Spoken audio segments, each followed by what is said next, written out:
이어서 두 번째 이슈로 넘어가 보도록 하겠습니다. 두 번째 이슈는 어디서 가지고 오셨습니까?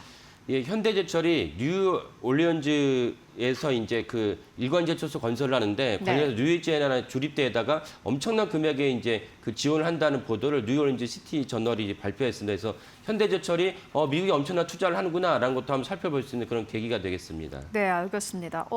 갑자기 현대제철이 좀 사실 좀 뜬금없는데라는 생각이 들기는 합니다. 요 현대제철도 아마 좀 물려 계신 분들도 많을 것 같아서 저희가 좀 주가름을 함께 확인해 보고 가도록 하겠습니다. 그럼 첫 번째 키워드부터 바로 열어보시죠. 첫 번째 키워드는 루이지애나 주립대 투자하고 물음표가 찍혔어요. 좀 약간 이게 갑자기 왜 나오지라는 생각이 들긴 하거든요. 뭔가요?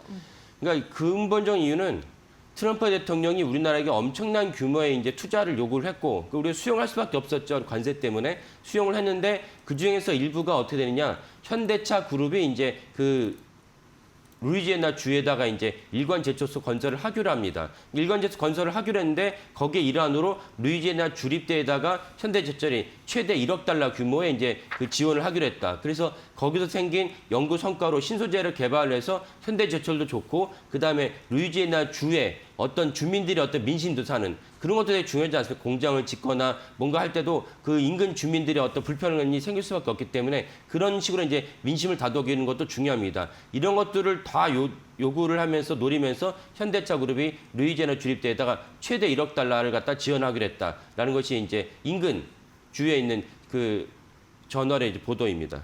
네, 그렇다면 이제 투자한 배경을 좀 살펴봐야 될 텐데 배경은 어디에 있습니까? 예, 근본적으로 그러면 미국에 투자할 것이 되게 많은데 왜 하필 루이지애나냐라고 이제 의문이 달 수 있는데 루이지애나 강점이 무엇이냐? 미국에 있는 LNG 가스 허브입니다. 그래서 그 루이지애나가 다른 것보다도 훨씬 저렴하게 가스를 갖다 천연가스 공급할 수 있고 한국과 비교한다면 이번에 이제 그 일관제철소를 갖다 현대제철이 건립하려고 하는데 건설을 하려는 일관제철소가 무엇이냐? 보통 얘기하는 그런 고로제철소가 아니고 전기로입니다. 전기로라는 건 전기를 많이 쓸 수밖에 없고 전기를 많이 쓸 수 있는 배경에는 천연가스를 갖다 공급해서 터빈을 돌린다면 이제 전기를 값싸게 공급할 수 있는데 한국 기준으로 만약에 똑같이 이 전기 제철소를 건설한다면 절반에 불과한 가격으로 전기를 갖다가 생산할 수 있다는 것입니다. 그러니까 현대차 입장에서는 어차피 어쩔 수 없이 미국에 투자된다면 여러 가지 다 고민했겠죠. 그런다면 루이지애나 주에 엄청나게 싼 천연가스를 바탕으로 우리가 일관 제철소를 건설을 하자. 그 일관 제철소에 건설을 하면은 그 추가적으로 많은 어떤 관광과 후판을 갖다가 생산할 수 있으니까 그에 따라서 현대차 그룹은 당연히 미국에 엄청난 또 규모의 공장을 갖고 있지 않습니까? 완성차 공장을 갖고 있기 때문에 여기다가 이제 그 후판을 갖다 공급해 보면은 문제 없겠다라고 이제 고민을 한 결과라고 추정이 됩니다. 그러면은 이제 여기서 생산된 거는 어디에 쓰이나요? 예.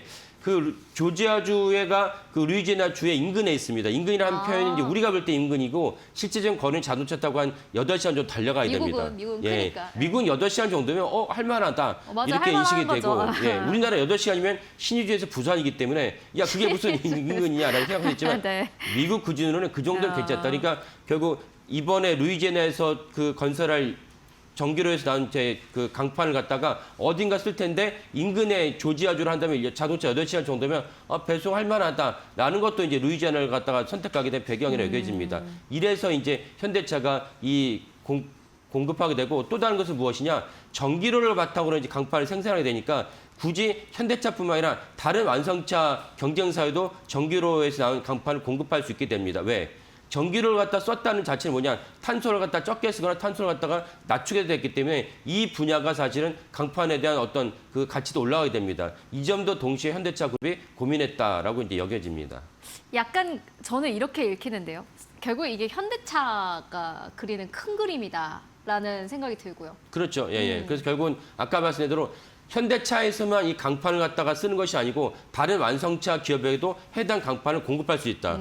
굳이 현대차 걸 왜 쓰냐? 아까 말씀드린 대로 지금 탄소 제로 정책도 되게 중요합니다. 트럼프 대통령이 이제 3년이 지나면 물러나갈지라도 그 문제가 되게 중요하기 때문에 현대차나 현대제철소 입장은 우리가 만든 강판은 전기로 강판이야. 그러니까 탄소를 갖다가 안 썼기 때문에 너네가 다른 나라 외국에다가 이걸 갖다 쓸 때도 너네가 생색을 낼 수 있어. 라고 마케팅할 수 있습니다. 이런 관점에서 루이지애나를 갖다가 선택을 했고 루이지애나 선택하다 보니까 인근 주민들에게 먼저 알리기 위해서 루이지애나 주립대에다가 이렇게 이제 큰 규모의 지원금을 하기로 했다라고 여기시면 될 것 같습니다. 네, 그리고 전쟁 이제 종전이 또 이 현대제철 주가에는 어떻게 반응하게 될까요? 예.